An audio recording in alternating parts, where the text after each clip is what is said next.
আসসালামু আলাইকুম, কেমন আছেন সবাই? আশা করছি ও দোয়া রাখছি অনেক ভালো আছেন। আজ আমি তৈরি করে দেখাবো শসা বা খিরাই দিয়ে দারুণ এক স্বাস্থ্যকর ডালের রেসিপি। আশা রাখছি রেসিপিটা সবার ভালো লাগবে।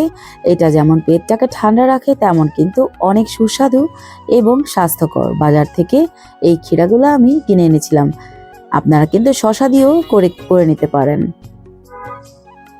আমি খিরাইগুলো ভালোভাবে ধুয়ে পরিষ্কার করে কেটে নিয়েছিলাম, আর এদিকে মসুর ডালও খুব ভালোভাবে ধুয়ে নিয়েছি এবং কিছু সময় কিন্তু ভিজিয়ে রেখেছিলাম। আমি ঠিক এইভাবে ক্ষীরা বা শশাগুলোকে কেটে নিয়েছি, আর একদমই কচি হওয়াতে ডালটা কিন্তু হয়েছিল অতুলনীয় স্বাদের। নিয়েছি পেঁয়াজ কুচি, এখানে বেশ কিছুটা পেঁয়াজ দেখতে পাচ্ছেন, তবে আমি 3টি রেসিপির জন্যই ইনগ্রিডিয়েন্টসগুলো নিয়েছিলাম, আজকে একটি শেয়ার করছি। নিয়েছি টমেটো কুচি, নিয়েছি কাঁচামরিচ ফালি, নিয়েছি পেঁয়াজ পাতা, নিয়েছি রসুন কুচি। আমি এখন একটি পাত্রে ডালটাকে তুলে নিচ্ছি। সেই সাথে দিয়ে দিচ্ছি স্বাদ মতো লবণ, দিয়ে দিচ্ছি সামান্য পরিমাণ হলুদ গুঁড়ো, দিয়ে দিচ্ছি জিরে গুঁড়ো, দিয়ে দিচ্ছি রসুন কুচি।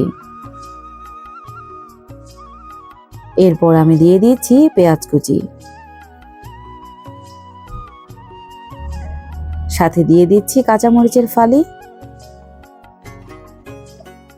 সেই সাথে দিয়ে দিচ্ছি সামান্য তেল। খুব ভালোভাবে মিশিয়ে নিচ্ছি। আমি কিন্তু আজকে ডালটাতে বাগার দেব না, আমি মাখিয়েই দিয়ে দিচ্ছি। এরপর আমি সেদ্ধ হতে বসিয়ে রাখছি। ঢেকে দিয়েছিলাম, ঢাকনাটা তুলে চেক করে নিচ্ছি। মোটামুটি অনেকটাই সেদ্ধ হয়ে এসছে। আমি একটু নেড়ে দিচ্ছি।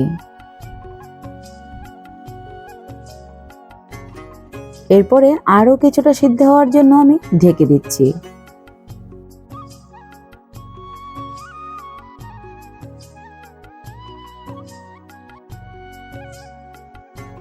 এরপর ঢাকনা তুলে আমি একটু নেড়ে নিয়েছি।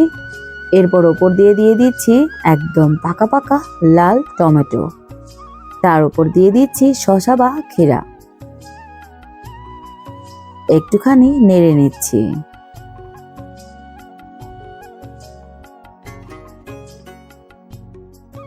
এরপর আমি ঢেকে দিচ্ছি খুব ভালোভাবে শসাটাকে সেদ্ধ করার জন্য।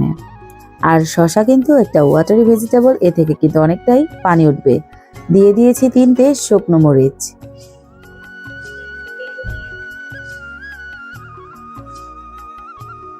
এরপর এতে আমি দিয়ে দিচ্ছি কিছুটা পেঁয়াজ পাতা। নেড়ে চেড়ে সবকিছু আবারও খুব ভালোভাবে মিশিয়ে নিচ্ছি। এরপর আমি আবারও ঢেকে দিচ্ছি।